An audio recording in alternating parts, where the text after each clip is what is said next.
ನಮಸ್ಕಾರ, ನೀವು ನೋಡ್ತಿದ್ದೀರಾ ಅಶ್ವವೇಗ ನ್ಯೂಸ್. ನಾನು ಚಂದನ. ಚಿಕ್ಕವರಿರ್ಬೇಕಾದ್ರೆ ನಾವು ಮನೆಯಿಂದ ಹೊರಗಡೆ ಓಡೋಗ್ಬಿಟ್ಟು ಟ್ರೈನ್ ಸೌಂಡ್ ಕೇಳಿಸಿದ ತಕ್ಷಣ ಆ ಪ್ರಯಾಣಿಕರಿಗೆಲ್ಲ ಹಾಯ್ ಟಾಟಾ ಬಾಯ್ ಬಾಯ್ ಅಂತ ಹೇಳಿದೆಲ್ರಿಗೂ ನೆನಪಿದೆ ಅಂತ ಅನ್ಕೊಳ್ತೀನಿ. ಈಗಲೂ ಕೂಡ ಸಾಕಷ್ಟು ಜನ ಮಕ್ಕಳು ಟ್ರೈನ್ ಸೌಂಡ್ ಕೇಳಿದ್ರೆ ಸಾಕು, ಅದರಲ್ಲಿ ಟ್ರಾವೆಲ್ ಮಾಡ್ತಿರುವಂತಹ ಪ್ರಯಾಣಿಕರಿಗೆ ಹಾಯ್ ಹೇಳ್ತಾರೆ, ಇಲ್ಲ ಬಾಯ್ ಹೇಳ್ತಾರೆ. ಅದೇನೋ ಒಂಥರ ಪ್ರಾಕ್ಟೀಸ್ ಅನ್ಸುತ್ತೆ, ಅದೊಂಥರ ಸ್ವೀಟ್ ಮೆಮೊರೀಸ್ ಅಂತಲೂ ಹೇಳ್ಬೋದು.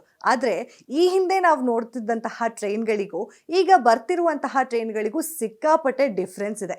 ಎಷ್ಟರ ಮಟ್ಟಿಗೆ ಡಿಫ್ರೆನ್ಸ್ ಇದೆ ಅಂತ ತಿಳ್ಕೋಬೇಕು ಅಂದರೆ ಪೂರ್ತಿ ವಿಡಿಯೋನ ನೋಡಿ. ಯಾವ ಟ್ರೈನ್ ಬಗ್ಗೆ ಮಾತಾಡ್ತಿದ್ದೀನಪ್ಪ ಅಂತ ಹೇಳಿದ್ರೆ ಹೈಡ್ರೋಜನ್ ಟ್ರೈನ್.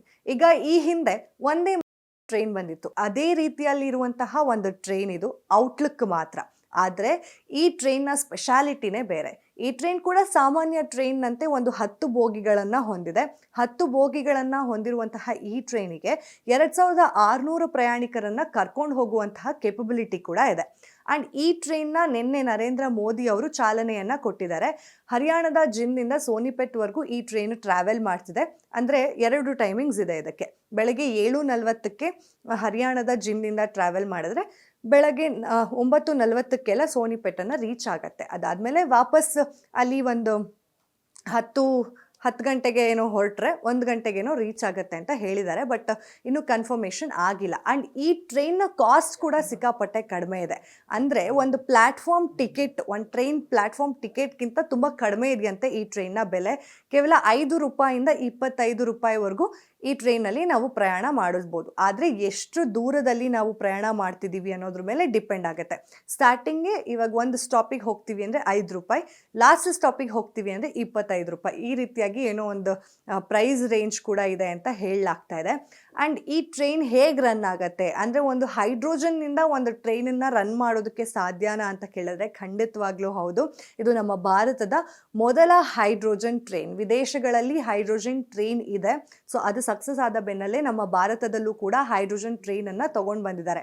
ಈ ಹೈಡ್ರೋಜನ್ ಟ್ರೈನ್ ಹೇಗೆ ರನ್ ಆಗುತ್ತೆ ಅಂದರೆ, ಈ ಟ್ರೈನ್ನಲ್ಲಿ ಈ ಪವರ್ ಪ್ಲ್ಯಾಂಟ್ ಇರುತ್ತೆ. ಪವರ್ ಪ್ಲ್ಯಾಂಟ್ನಲ್ಲಿ ಫ್ಯೂಯಲ್ ಸೆಲ್ಸ್ ರಿಲೀಸ್ ಆಗ್ತಾ ಇರುತ್ತೆ.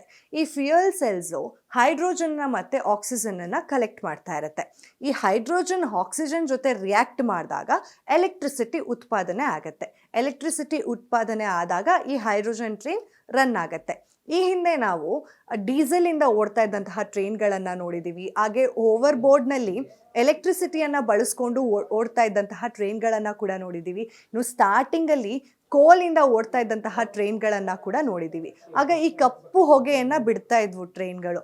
ಆದರೆ ಆ ರೀತಿಯಾಗಿ ಈ ಹೈಡ್ರೋಜನ್ ಟ್ರೈನ್ನಲ್ಲಿ ಆಗೋದಿಲ್ಲ. ಆ ರೀತಿಯಾದಂತಹ ಕಪ್ಪು ಹೊಗೆಯನ್ನು ನಾವು ನೋಡೋದಕ್ಕೆ ಸಿಗೋದಿಲ್ಲ. ಬದಲಾಗಿ ವಾಟರ್ ವೇಪರ್ ಅಥವಾ ಉಷ್ಣಾಂಶತೆ ಮೂಲಕ ಈ ಒಂದು ಏನು ಕೆಮಿಕಲ್ ಇರುತ್ತಲ್ಲ ಅದನ್ನು ಹೊರಗಡೆ ಹಾಕತ್ತೆ. ಸೊ ಇದೊಂಥರ ಪರಿಸರ ಸ್ನೇಹಿ ಟ್ರೈನ್ ಅಂತಲೇ ಹೇಳ್ಬೋದು.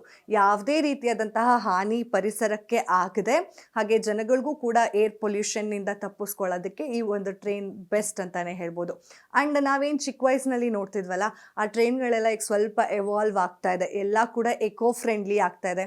ಆ್ಯಂಡ್ ನಮ್ಮ ದೇಶ ಸ್ವಲ್ಪ ಬದಲಾಗ್ತಿದೆ ಅಂತ ನನಗನ್ಸುತ್ತೆ. ಆ್ಯಂಡ್ ಡೆವಲಪ್ ಆಗ್ತಿದೆ ಅಂತ ಕೂಡ ನನಗನ್ಸುತ್ತೆ.